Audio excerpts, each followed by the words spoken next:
नमस्कार। डीएलएड द्वितीय वर्ष विषय हिंदी भाषा शिक्षण और प्रवीणता। हम लोग हमारी जो इकाई 7 है मूल्यांकन, उसके अंतर्गत टॉपिक पढ़ रहे थे अवलोकन के बिंदु एवं साक्ष्य, जिसकी चर्चा हम लोगों ने की थी कि एक अध्यापक को अवलोकन के समय किन किन बातों का ध्यान रखना होता है। विभिन्न प्रकार की गतिविधियों के माध्यम से विद्यार्थियों का सतत एवं व्यापक मूल्यांकन करते रहना चाहिए। अब ये अवलोकन है, उसके अंतर्गत विभिन्न प्रकार की जो गतिविधियाँ आयोजित की जाती है उसमें सभी बालकों का विकास एक साथ नहीं होता है। इस बात का अध्यापक को ध्यान रखना होता है। जिस प्रकार इसे चरणों में बांट दिया जाता है और उन्हीं चरणों के आधार पर जब जब विद्यार्थी का जिस प्रकार का विकास हो रहा है उसको अंकित किया जाता है। ठीक है, तो आज इसी क्रम में हम लोग कुछ और बातें इसकी जानेंगे तथा इसकी जो सारणी है, किस प्रकार की सारणी बनती है। प्रश्न बनता है हमारा, अवलोकन के बिंदु एवं साक्ष्यों को सारणीबद्ध कीजिए। तो हम लोग उस सारणी को जानते हैं, तो हम लोग आज सारणी की भी बात करेंगे। ठीक है, तो इसके अंतर्गत प्रत्येक बच्चे को, प्रत्येक विद्यार्थी को विभिन्न गतिविधियों में भाग लेने के अवसर देना।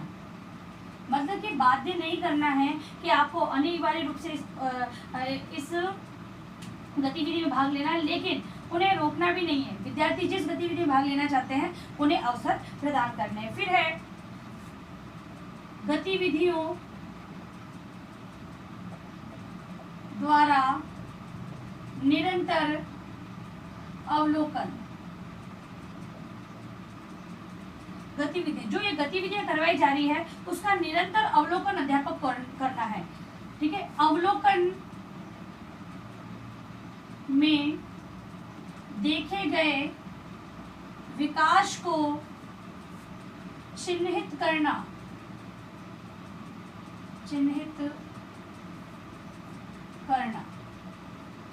ठीक है, अब जो अवलोकन में विकास देखा गया है कि विद्यार्थियों में इन चीजों का विकास हुआ है, उसको उसी समय चिन्हित करना है एक अध्यापक को। फिर है अवलोकन के बिंदुओं को एकत्र करने एवं रिकॉर्ड करने हेतु सारणी बनाई जा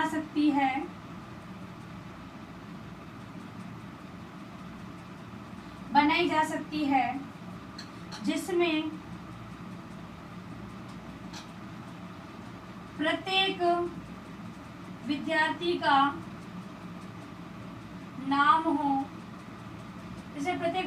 नाम हो, उनके आगे निर्धारित चरणानुसार, सोपान बोल सकते हैं, चरण को सोपान बोलते, चरणानुसार कॉलम बना ले। सारणी एकत्रीकरण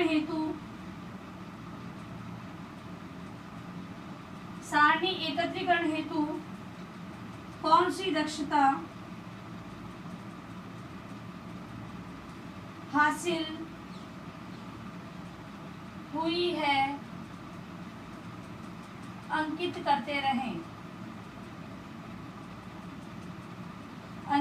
रहें। ठीक है, और जिसमें विभिन्न प्रकार की प्रतियोगिता, जैसे चार्ट है, कभी मॉडल बनवा दिए जाए, कहीं पर कोई और वार्तालाप है, समूह वार्ता है, विभिन्न प्रकार की प्रतियोगिता, जैसे हमने पहले बात की कि खेल है विभिन्न प्रकार के। तो वो सारी चीज़ें जब विद्यार्थियों के शिक्षण के दौरान अपनाई जाएगी तभी शिक्षक को नियम अनुसार एक सारणी बना लेनी चाहिए और सारणी के आधार पर ही उसका अवलोकन करना चाहिए। देखिए वो सारणी हम लोग देखते हैं। सारणी के बारे में हम लोग चर्चा करते हैं। सारणी किस प्रकार की होती है, तो सारणी देखिए इस प्रकार की होती है। यहाँ पर नाम, विद्यार्थी का नाम होता है। यहाँ पर जो प्रथम, द्वितीय, तृतीय, एक चरण, ये चरणों की बात की जाती है। यहाँ पर प्रथम चरण सारणी से ध्यानपूर्वक देखेंगे क्योंकि परीक्षा की दृष्टि से महत्वपूर्ण है। फिर है द्वितीय चरण, तृतीय चरण, चतुर्थ चरण और पंचम चरण। ये होती है। ये जुलाई, अगस्त, सितंबर, अक्टूबर, ऐसे माह को बांटना पड़ेगा, ठीक है। सितंबर, अक्टूबर, नवंबर, दिसंबर, जनवरी, फरवरी और यहाँ पर मार्च, अप्रैल। इस प्रकार अध्यापक को फिर उसके बाद परीक्षाएं आयोजित की जाती है, ठीक है। और फिर जो ग्रीष्मकालीन अवकाश दे दिया जाता है। तो ये अध्यापक को इस प्रकार से सारणी को बांटना है, ठीक है। इसके आगे भी अगर कक्षाएं चलती है तो अध्यापक को आगे षष्ठम चरण स्टार्ट कर देना है, ठीक है। अब यहाँ पर विद्यार्थी का नाम लिखा जाता है, जैसे सोहन, मोहन, गीता। अब यहाँ पर अगर प्रथम चरण में देखा कि जो ये बालक है वो स्मरण संबंधी इसे कठिनाई है, स्मरण संबंधी कठिनाई। अध्यापक जब अपनी गतिविधि आयोजित करता है तो विद्यार्थी अगर याद करके नहीं आ पाता है या कोई ऐसी कठिनाई आती है तो अध्यापक यहाँ पर नोट कर देता है। फिर जब दूसरे विद्यार्थी का देते हैं तो वो सुंदर एवं आकर्षक लेखन। तीसरे विद्यार्थी की जांच करता है तो पठन संबंधी कठिनाई। अब यहाँ पर इसके स्मरण संबंधी कठिनाई थी तो परिचय देना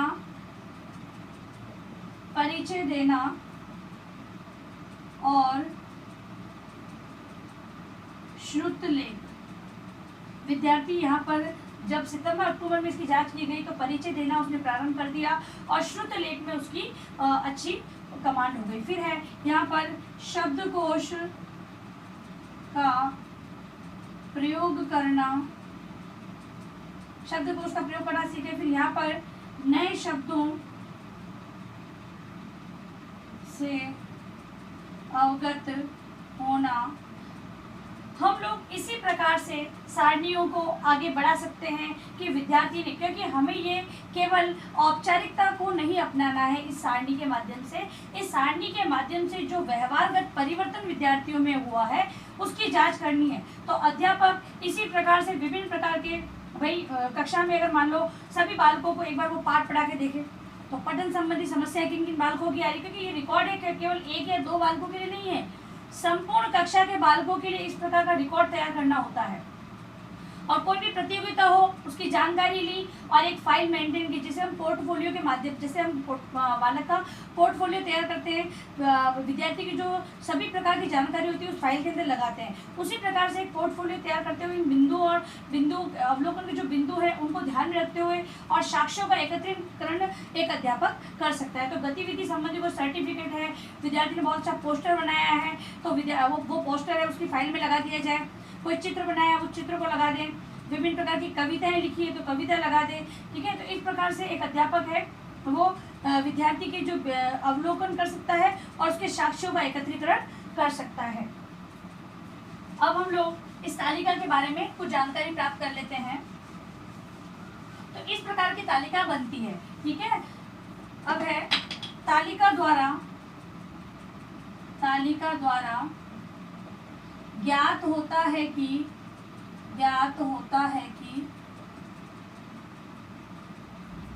शिक्षक द्वारा निरंतर अवलोकन किया गया है।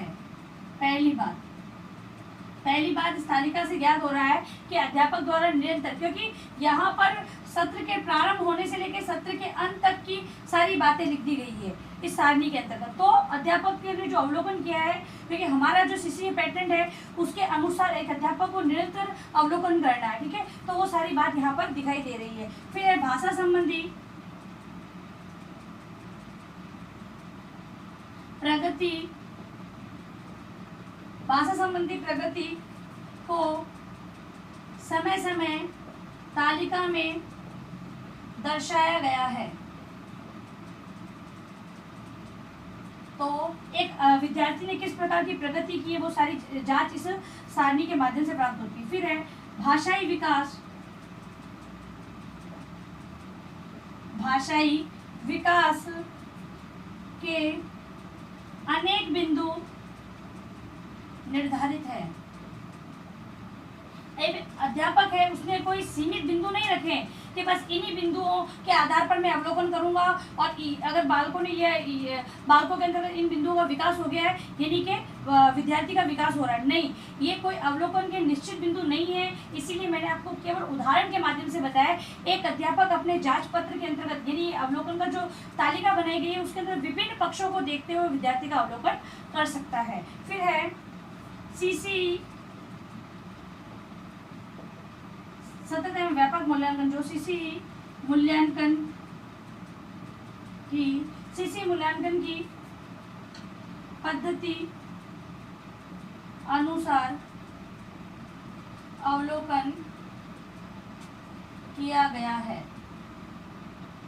क्योंकि यहाँ पर निरंतर अवलोकन हो रहा है। फिर रिकॉर्ड का पोर्टफोलियो तैयार किया जाए। इस सारणी के माध्यम से विभिन्न प्रकार की जो गतिविधियां आयोजित की जा रही है उसका एक पोर्टफोलियो तैयार कर लिया जाए, जिससे कि आगामी विद्यार्थी जब प्रगति कर रहा है तो उसकी प्रगति का रिकॉर्ड एक अध्यापक के पास संरक्षित रहे और उसी रिकॉर्ड के माध्यम से विद्यार्थी के विकास से संबंधित जो योजना बनाई जा सके। ठीक है, तो ये था हमारा अभी आपका गृह कार्य प्रश्न। अवलोकन के बिंदु एवं साक्ष्यों को बताते हुए सारणी का निर्माण करें। ठीक है, तो अब ये जो सारणी बताइए वो भी आपको अपनी उत्तर पुस्तिका में बनाकर लानी है। और अंत में इस महामारी के दौर में कम से कम ये आवश्यक कार्य होने पर घर से बाहर निकले। बाहर निकलते तो 3 बातों का विशेष ध्यान रखें। मास्क लगाएं, सोशल डिस्टेंस रहें और हाथों को बार बार सैनिटाइज करते रहें। सुरक्षित रहे, सभी का ध्यान रखें। धन्यवाद।